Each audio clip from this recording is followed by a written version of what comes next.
First, that phase. Good evening to all. I am Dr. P. Mohan Reddy, Professor in Mechanical Engineering. For the last few days, I have been teaching the subject of thermodynamics. We have covered the basics of thermodynamics, and we can go through the last 5 videos if you want. Now we will go to the second chapter, laws of thermodynamics. Regarding the subject of thermodynamics, these laws of thermodynamics are very important. The first law of thermodynamics. We go to first law of thermodynamics. It is stated by Thomson Joule, the famous engineer. According to Joule, according to the first law of thermodynamics, heat and work are mutually convertible. Heat and work are convertible one into another. Now, for example, in this figure, we can say, here we are supplying a heat of Q to the system of gas and the piston. When heat is supplied, gas expands and it moves the piston upwards. Now with this basic link mechanism, we can get a work of W. That means here, by addition of heat, we are getting the work in the dynamic motion of the mechanical element like weight. So you can say that heat is converted into work. So in the first experiment in the figure A, we can say that heat is converted into work. So we can say that heat is converted into work. Now in the figure B, in the figure 2 or B, we can say that here there is a cylinder and a paddle wheel and there is a gas system of gas. Now here we are applying a mechanical work W for the rotation of this paddle wheel, and because of this rotation, the paddle wheel agitates the gas molecules and thereby heat is liberated, and we can observe the heat which is crossing the boundary of the system. That means, again I repeat, when the work W is applied, the paddle wheel is rotated and it agitates the molecules of the system or gas, and then heat is generated and that heat is coming out at the boundary. That means here work is converted into heat. We can say work is converted into heat. This famous law of thermodynamics has led to a second law of thermodynamics. First law of thermodynamics stated by Joule has led to second law of thermodynamics, and again two statements of second law of thermodynamics, and finally resulted in the great invention of internal combustion engines. Because of that, now we are traveling right from a small two-wheeler to spacecraft, and that is a vast development because of the subject of laws of thermodynamics, and it is equally applicable in thermal power plants. Now we can go to we can easily, it is self-explanatory, that is heat is converted into work and work is converted into heat. Now we go to first law of thermodynamics applied to a cycle.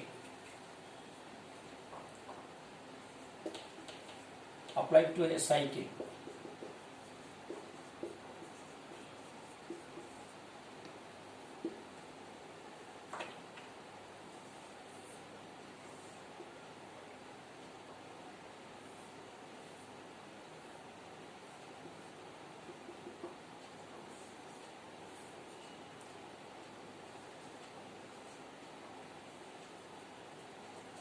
So we can have again some other diagram. Here, in the system of gas, we are applying a heat of Q to the gas, and because of expansion, the piston is moving, and the mechanical element is moving. We can say some work is developed. So this is heat addition.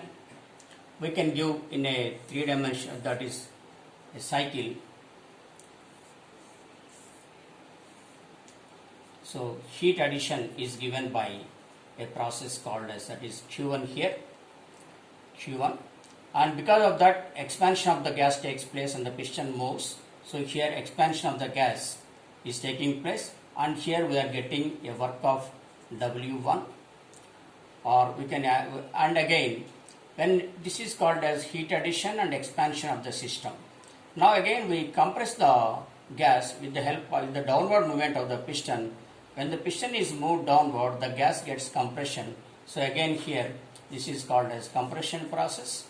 And because of this compression, the gas is compressed and its pressure is increased and heat is developed, that is called as Q2. So here we can say that a work of W is supplied to the system and a heat of Q2 is rejected from the system. So here we can say that by the addition of heat Q1 we are getting a work of W1, and by applying another work of W2 we are getting a heat of Q2. So this is called as a thermodynamic cycle, which is consisting of 4 processes. 1 to 2 is heat addition process, 2 to 3 is expansion process, 3 to 4 is compression process, 4 to 1 is heat rejection process. So we already defined in the first chapter that a thermodynamic cycle consists of number of processes undergoing some changes of states by the interaction of heat and work from the system to surroundings. So now we can say that in a thermodynamic we can state the first law of thermodynamics applied to a cycle as follows. In a thermodynamic cycle undergoing number of processes, the algebraic sum of work transfers is proportional to algebraic sum of heat transfers according to the first law. Again I repeat, in a thermodynamic cycle undergoing number of processes, the algebraic sum of work transfers is proportional to algebraic sum of heat transfers. So we can say cyclic integral of work transfers is proportional to cyclic integral of heat transfers. Or again, cyclic integral of dW is equal to J into cyclic integral of dQ. Cyclic integral means in the cycle we integrate the total number of works and we integrate the total number of heats. The total number of works will be small dW1 plus dW1 minus dW2 and dQ1 heat addition minus dQ2 heat rejection. That is, heat addition is taken as positive side, heat rejection is taken as negative side, work done by the system is taken as positive side, work done on the system is taken as negative side. Therefore, we use the word in a thermodynamic cycle, the algebraic sum of work transfers is proportional to algebraic sum of heat transfers. Algebra indicates plus and minus. So this is the first law applied to a cycle. Here J is called as Joule's constant. This Joule's constant, the value of Joule's constant is 1 because both work and heat have the same units of joules in the SI system. Therefore the value of Joule, the J is equal to 1, and simply the first law of thermodynamics is finally written as cyclic integral of dW is equal to cyclic integral of dQ. This is called as first law of thermodynamics applied to a thermodynamic cycle. Now we go to first law applied to a non-flow system.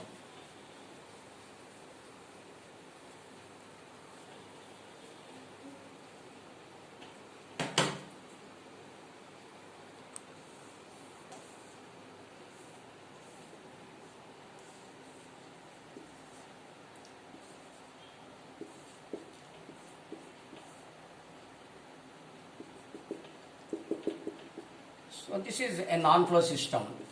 In the first chapter, we discussed about non-flow system in which there is no flow of gas from the system to surroundings. That is called as non-flow system or closed system. So we can, the second application of the first law is first law applied to closed or non-flow system.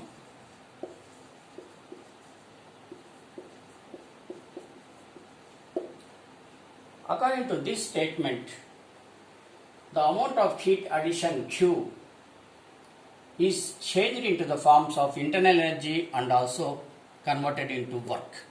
That is, there is conservation of energies. Whatever the heat we are adding, that Q is stored in the molecules of the system. That energy stored in the molecules of the system is called as internal energy, and the remaining is converted into work.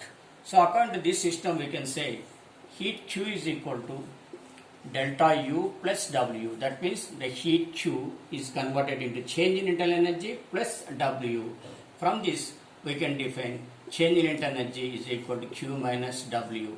That means this first law applied to closed system defines a property called a change in internal energy which is the algebraic difference of heat and work. And what is the difference between applied? It is applied to a cycle and applied to a closed and non-flow system. In the cycle, we have only work transfers and heat transfers. We don't find the concept of internal energy. Whereas when the same first law of thermodynamics is applied to closed or non-flow system, we not only come across with heat transfer and work transfer, but also we define another property called a change in internal energy. Therefore, delta U is equal to, from this Q is equal to delta U plus W, and change in energy delta U is equal to Q minus W. So, the first law applied to closed system or non-flow system defines a property called as change in internal energy, which is the algebraic difference of heat and work.